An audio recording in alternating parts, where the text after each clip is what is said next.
Эта история рассказывает о старом псе, который находился в отчаянном положении. У него не было будущего, никакой помощи, и он не мог даже встать из лужи. Следы безнадежности были видны на его изможденной фигуре.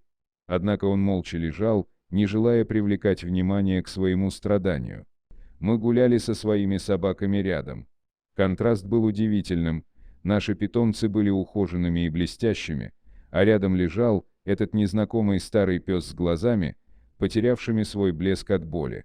Моя решительная подруга сказала: «Нам нужно что-то сделать, но я не смогу одна унести его до машины. Поможешь ли ты мне, или мы понесем его вместе?» Я подошел к псу и заговорил. Он даже не повернул морду, но слегка пошевелил ухом, прислушиваясь к моему голосу. Похоже, что он не мог встать на лапы, поэтому я не стал его беспокоить. Мы перенесли его на покрывало из машины и уложили на заднее сиденье, после чего отправились в ветеринарную клинику. «Не знаю, сможем ли мы его доставить», — честно признался я подруге, увидев большую рану около его хвоста. «Там, кажется, уже что-то начало развиваться. Хотя бы дайте ему укол, чтобы он не мучился», — сказала подруга. Она в ветеринарку забежала, чтобы сказать, что пес грязный. Врачи, благородные люди, приняли его. Они осмотрели его и обнаружили бритый живот. «Похоже, вашего парня обследовали УЗИ, он не агрессивный, должно быть, был домашним», — заметил врач. После осмотра выяснилось, что у пса были с почками проблемы, моча не могла нормально отекать. Она накопилась внутри, что вызывало ему сильную боль при движении.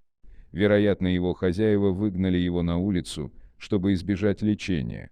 В ветеринарной клинике врачи помогли ему мочевой освободить, обезболили его и вкололи антибиотики из-за высокой температуры. Они также смогли немного накормить его жидким кормом, на что пес отреагировал и уснул от усталости.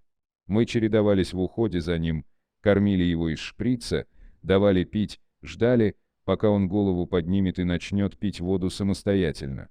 Врачи всегда были на связи, брали его анализы и не позволяли ему отойти от жизни. Оказалось, что он не так уж и стар. Ему было максимум 6 или 7 лет, его зубы были практически целыми. Просто никто не заботился о нем, он, наверное, проживал во дворе. Какой он был старик, с больными лапами, с вещами Ральф смог на лапы подняться спустя неделю. Он очень жить хотел, и он живет. Он самый замечательный и добрый пес, какой только может быть. Хорошо, что мы его тогда заметили.